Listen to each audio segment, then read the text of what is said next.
तमाशबीन बनके तमाशा देख रहे हैं। मैं विधायक या पार्षद नहीं हूँ, मैं पहले कह रही हूँ, विधायक या पार्षद नहीं हूँ। होती तो ओखला की तस्वीर यहाँ बदलती हुई नजर आती। तो क्या आप इस बुलडोजर को रोक देती? बिल्कुल रोकती मैं।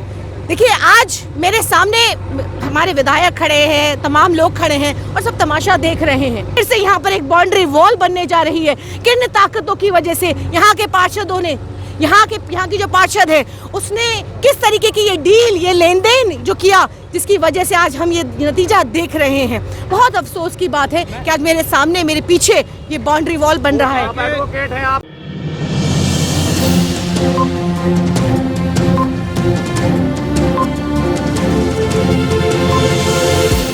झूठ से दूर, खबरों से भरपूर। देखिए, बड़ी संख्या में यहाँ पर पुलिस फोर्स यहाँ पर पहुंची है और बड़े अफसोस की बात है कि यहाँ पर आज हम देख रहे हैं कि बाउंड्री वॉल खड़ा हो रहा है।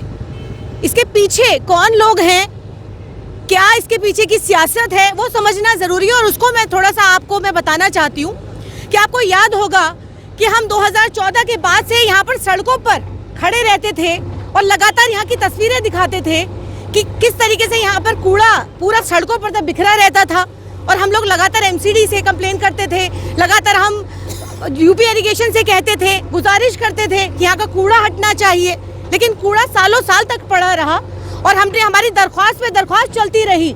लेकिन उसके बाद आपने देखा कि अचानक एकदम से यहाँ पर बिल्डिंग खड़ी हो गई। पीछे, आप मेरे पीछे देख रहे हैं कि ये बिल्डिंग खड़ी हो गई। जब बनकर तैयार हो गई यूपी इरिगेशन की, तो उनको ये जगह साफ करनी थी। ये जगह जहाँ पर कूड़ा था, यहाँ पर ये जगह साफ करनी थी। और इस जगह के लिए लगातार लोगों से अप्रोच किया जा रहा था कि कूड़ा हटवाइए।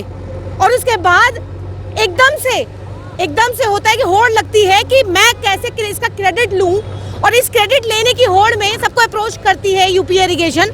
मुझ तक भी आती है, मुझसे भी पूछती है, मुझसे भी कहती है। तो मैंने अपनी तरफ से ये कहा, अगर आप ये कूड़ा हटवाना चाहते हैं तो आपको इसके बदले हमें जगह देनी पड़ेगी, जो कि कंडीशनल। हमने आप उनके सामने अप्रोच रखी, कंडीशनल यहाँ पर ये कूड़ा हटना चाहिए, अनकंडीशनल ये कूड़ा यहाँ से अब नहीं हटेगा, क्योंकि अब आपकी गरज है, अब आपकी ज़रूरत है। लेकिन फिर यहाँ के बड़े अफसोस की बात है, बड़े अफसोस से इस बात को कह रही हूँ कि फिर यहाँ के पार्षद ने क्रेडिट लेने की होड़ में कि मैं इसको कराऊंगी। हालांकि 15 दिन कहा था कि 15 दिन के अंदर दोनों कूड़ेदान साफ होंगे, वरना इस्तीफे की बात हुई थी। लेकिन उसमें मैं नहीं जा रही हूँ, मेरे ही पार्टी के पार्षद हैं और जो सच है वो सच बोलना भी जरूरी है। तो देखिए, यहाँ पर जो कूड़ा हटवाया, ये कूड़ा हटा, ये कहीं ना कहीं यूपी इरिगेशन चाहता था इसलिए हटा। लेकिन उसके बाद कोई जगह शाहीन बाग को दी नहीं गई कूड़े के लिए, जो कि हम कहीं ना कहीं हम डील कर रहे थे यूपी इरिगेशन से। आपने देखा, मैंने तमाम तस्वीरें, आप बोलेंगे तो मैं आपको दे भी दूंगी, तमाम तस्वीरें यूपी इरिगेशन से हमने डिमांड की थी कि शाहीन बाग को कोई कूड़ेदान मिलना चाहिए। अगर आप चाहते हैं ऐसे कूड़ा हटे तो जगह दीजिए। तो उस पर हम मेरी 200 गज को लेकर के बात चल रही थी। लेकिन कैसे ये बात लीक होती है, कैसे पता चलती है और पार्षद यहाँ आकर के कहते हैं हमने कूड़ा हटवा दिया। उसके बाद मेरी नाराजगी होती है यूपी इरिगेशन से। मैं उनसे कहती हूँ कि आपने ये ठीक नहीं किया, ओखला के लिए, शाहीन बाग के लिए ये जो हुआ है ये ठीक नहीं हुआ। हालांकि उसके पीछे लेन देन की खबरें भी आ रही थी कि पार्षद ने कहीं ना कहीं या उनके वालिद ने कहीं ना कहीं लेन देन को लेकर के खबरें आई, बहुत चर्चा हुई इसकी। मैं उसमें भी नहीं जा रही हूँ। लेकिन उसके बाद जब यूपी इरिगेशन वाले मेरे घर आते हैं, घर आकर के मुझसे बात करते हैं, कहते हैं नहीं यहाँ पर ऐसा कुछ नहीं होगा, यहाँ पर बाउंड्री, जबकि सारी बात पहले हो चुकी थी कि यहाँ पे बाउंड्री वॉल भी बनेगा। कूड़ा हटवाने के बाद ये बाउंड्री वॉल तक की डील हुई है, पार्षद ने बाउंड्री वॉल तक की डील की है। और अफसोस की बात है, बहुत अफसोस की बात है कि मैंने उनसे इतनी नाराजगी जाहिर की। उन्होंने कहा कि आप आइए, यहाँ पर किसी भी तरीके की का कोई बाउंड्री वॉल नहीं बनने वाला है, आप प्लांटेशन करिए। और हम आपको विश्वास दिला रहे हैं, बहुत तरीके के उन्होंने मुझे आश्वासन दिए कि आप यहाँ पर आइए और मैं यहाँ पर आकर के प्लांटेशन करिए। मैं यहाँ पर आई, यहाँ पर प्लांटेशन मैंने किया। सुबह 8:30 बजे से लेकर के 10 बजे तक का प्लांटेशन यहाँ पर हुआ।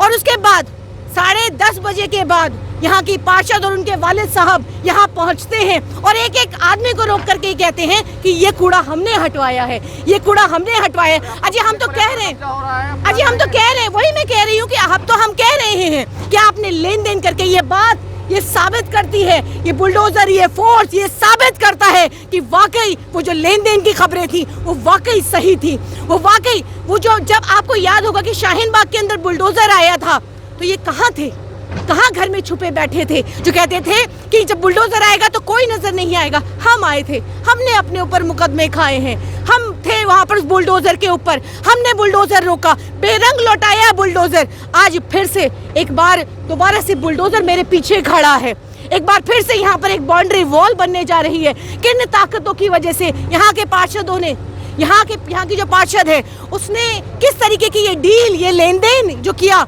जिसकी वजह से आज हम ये नतीजा देख रहे हैं। बहुत अफसोस की बात है कि आज मेरे सामने, मेरे पीछे ये बाउंड्री वॉल बन रहा है। आप एडवोकेट हैं, आप क्या कानूनी विकल्प है आपके पास, या आप लोग क्या करेंगे अब? देखिए, इसके लिए हम कानून का दरवाजा खटखटाएंगे, रिट डालूंगी। देखिए, मैं कोई पार्षद या विधायक नहीं हूँ, दावेदार हूँ, टिकट की दावेदार हूँ, कांग्रेस से टिकट मांग रही हूँ। लेकिन आपको यकीन दिलाती हूँ कि अगर अल्लाह ने मुझे मौका दिया तो ये बाउंड्री वॉल भी तोड़वाऊंगी और यहाँ ओखला को कूड़ेदान भी दिलवाऊंगी। ये आश्वासन दिलाती हूँ मैं आपको। और आपको एक बात और बताना चाहती हूँ कि आज यहाँ पर पूरे ओखला के तमाम सोशल एक्टिविस्ट, तमाम लोग मौजूद हैं, लेकिन आज वो लोग नहीं हैं जिन्होंने लेन देन किया, जिन्होंने लेन देन की जो खबरें थी वो लेन देन किया, वो लोग यहाँ पर नहीं मौजूद हैं। सिंचाई विभाग की जमीन है, वो घेर रहे हैं, तो क्या दिक्कत है? नहीं, देखिए ऐसा है, यहाँ पर सालों साल से, देखिए बाउंड्री पहले ही, बाउंड्री आप देख रहे हैं, ये बाउंड्री पहले ही हो चुकी है, लेकिन अब ये जो कब्जा किया जा रहा है यूपी इरिगेशन के जरिए और ये बताया जा रहा है कि हमारी जमीन है, इसको लेकर कोर्ट जाएंगे, हम जो कोर्ट का रास्ता अपनाएंगे। लेकिन ये जो पार्षद ने आज ओखला की ये जो तस्वीर हम देख रहे हैं बहुत ही अफसोसनाक है। और आज आप शाम तक देखिएगा, जब हमने प्लांटेशन किया था तो प्लांटेशन के बाद यहाँ पर पहुँचते हैं और क्रेडिट लेने की कोशिश करते हैं, और आज पार्षद तो क्या, पार्षद की परछाई भी यहाँ पर नजर नहीं आती है। और शाम तक देखिएगा, ओखला में जो चुने हुए नुमाइंदे हैं, पार्षद और विधायक, उनके लिए क्या मैसेज है आपका? देखिए, मैं यही कहना चाहती हूँ पार्षद और तमाम विधायक से, देखिए ये उनकी जिम्मेदारी थी, नुमाइंदा, आप नुमाइंदे हैं ओखला के। और मैं ये कहना चाहती हूँ कि देखिए, मुझे दावेदार हूँ पार्टी से टिकट मांग रही हूँ, टिकट मिलेगा नहीं मिलेगा मुझे नहीं मालूम, लेकिन जो सच है वो बयान करना चाहिए। और पार्षद तो यहाँ पर देखिए, शाम तक आप देख लीजिएगा, शाम तक कोई एक्सक्यूज आ जाएगा, कोई ये वजह दे दी जाएगी कि हम यहाँ थे, वहाँ थे, हम नहीं आ पाए। काउंसलर अरीबा खान पे आप आरोप लगा रही हैं, लेकिन वो रात के 1 बजे 2 बजे लाइव आती हैं। और देखिए मैं ये कहना चाहती हूँ, देखिए 1 बजे 2 बजे का तो मुझे नहीं मालूम वो कौन से काम है, सालों साल तक आपने मुझे सड़क पर जरूर देखा होगा, लेकिन 1 बजे 2 बजे नूरा कश्ती जो चल रही थी, मैं आपको बताना चाहती हूँ, अगर मैं पार्षद या विधायक होती तो ओखला की तस्वीर बदल देती हूँ। आज मेरे सामने कुछ क्या कर पा रहे हैं, मुझे बताइए ना, क्या कर पा रहे हैं? विधायक सामने खड़े हैं आपके, कर क्या पा रहे हैं? कुछ नहीं कर पा रहे हैं, तमाशा देख रहे हैं, तमाशबीन बनके तमाशा देख रहे हैं। मैं विधायक या पार्षद नहीं हूँ, मैं पहले कह रही हूँ, विधायक या पार्षद नहीं हूँ, होती तो ओखला की तस्वीर यहाँ बदलती हुई नजर आती। तो क्या आप इस बुलडोजर को रोक देती? बिल्कुल रोकती मैं। देखिए, आज मेरे सामने हमारे विधायक खड़े हैं, तमाम लोग खड़े हैं और सब तमाशा देख रहे हैं। मुझे अल्लाह ने मौका दिया होता तो कम से कम ये तस्वीर जो मेरे सामने है ये देखने को नहीं मिलती आपको।